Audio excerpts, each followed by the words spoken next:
The first thing is that we have the name of 6 Halloween Horror Nights houses this year, and these are all original houses. No IPs. At least thus far. Thus I'm far. sure there will be IPs that are announced. Well, the 6 that we have so far are original. Yes. So the first one we have is Slaughter Cinema, but that's with an S, as in sin. As in sin. Slaughter Cinema 2. And it says here, if you're dying for a B-movie horror marathon, head to the Carrie Drive-In. Scream through scenes from creature features, grindhouse gore, spaghetti westerns, and more. Now, this one, I do want to mention that this is what's the I have no idea what you're trying to say. a sequel? Oh My gosh, I couldn't think of it. A sequel house. We're recording this at night, just so you guys know. It's a little late, so maybe our brains are a little gone. It's true. So our sequel house, because there was a Slaughter Cinema 1, or the first one, and I want to say it was 2018. And so, yeah, they have I think there's 8 different movies that you kind of go through this house in. And of course, Carrie is the setting for a lot of these houses. So, yeah, I think that's kind of interesting. And it's a sequel house, but yes. Next house we have is Goblin's Feast. It says, welcome to the Goblin's Feast Tavern and visit the Goblin Village, where a lavish feast is being prepared for goblins, orcs, hobgoblins, and witches, and you're the main course. Yikes. That does not sound like a good time. I'm not a fan of goblins, but maybe I'll like this. Goblins are an interesting, orcs and goblins. I mean, it's kind of Lord of the Rings-esque. Yeah, I think of the goblins that Green Gods.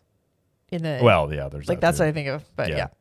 Next one we have is Major Sweets Candy Factory. It says you've been invited to chaperone a field trip to a candy factory, but the deadly delicious treats turn the kids into sugar-fueled fiends. Say that 5 times. Sugar-fueled fiends. There it is. Yeah. So that's just a normal field trip, right? I'm confused on why this is a horror house. That'll be interesting. That'll confuse my brain. I'm not gonna lie. Now I am new-ish to Halloween Horror Nights. I went the first time last year. I enjoyed it. Yes. Now I'm excited to go this year with you because last year we went separately. I went with some friends. I didn't get to experience a lot, but I did get to go for the first time. But I have to say, I've said on the show many times, the horror genre is not my favorite thing, especially when it comes to I don't like when kids are involved. Right. So I doubt I will probably enjoy it. I will do it, but I'm just going to say it's not my cup of tea to be sweet demonic children. I just have never enjoyed that. If it makes you feel bad, they don't use real kids. Well, I know that. I'm just saying in general. I also know in a horror movie, real children are not being harmed. I'm just saying, as a theme or a trope, it's not my favorite. Okay. But okay. All right. The next one we have is The Museum, Deadly Exhibit. Ooh. You decide to visit the new folklore museum exhibit, The Rotting Stone, when an evil escapes from within, destroying everything in its path. Interesting. I'm trying to picture what that's going to look like, a museum house. Everything's I just think, when I think for whatever reason, I just think of Night at the Museum. Right. Maybe they come to life and they're evil, though. Oh, yeah. Instead of nice. Oh, yeah, totally. Yeah. All right, next one we have is Monstros. I think that's how you say that. Yeah. The Monsters of Latin America with La Muerta as your guide. You'll be begging for piedad. Yes. I think. I don't speak Spanish. I apologize. From these 3 terrifying legends. Oh, man.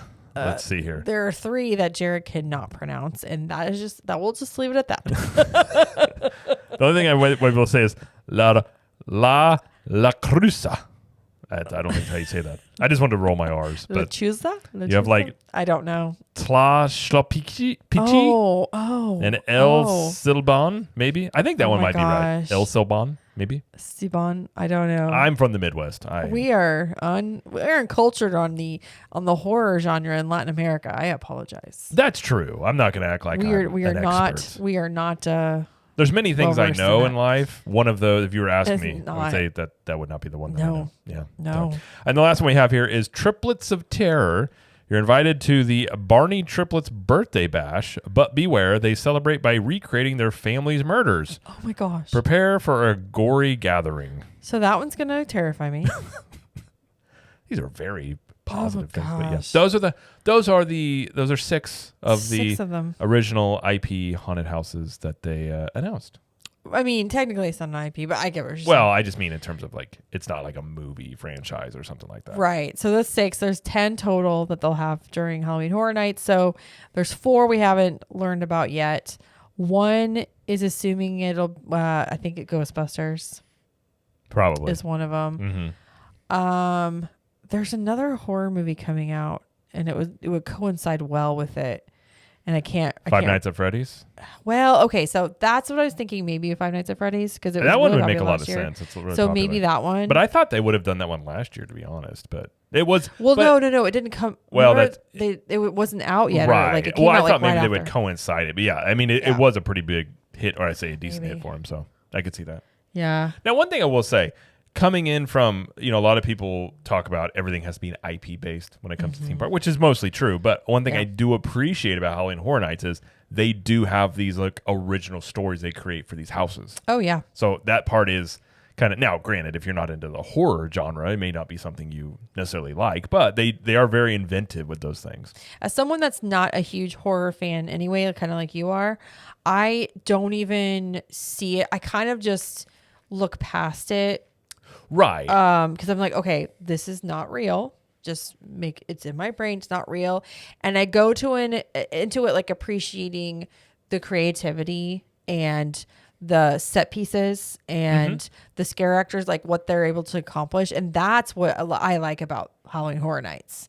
I don't like the scare factor. I don't like, that doesn't thrill me. It's everything else. Yeah, we talked about last year. Like, I wasn't sure. I had never been. I mean, the last time I'd been to a haunted house, I was much younger, and I got a little punchy. And I was like, but this year I went. I didn't get punchy. I enjoyed it, and I think for that same reason, like I really enjoyed the what was it? The house in the video game, Last of Us. Last of Us, because that was one of my favorite video games that it was based on, and it was such a good job on that game, in that house. So yeah, I think a lot of that of the creativity and all that stuff like that is neat. So you can get into that, and I mean, again, coming from somebody who does not enjoy that genre, I had a really good time, and I'm excited this year to do it with you, do more houses. Yeah. And if we're doing it together, I mean, we're doing all 10. Okay. We're doing all 10. All right. I did 8 or 9 last year, and I ran out of time. So yeah, I will get to 10 this year. I will do it.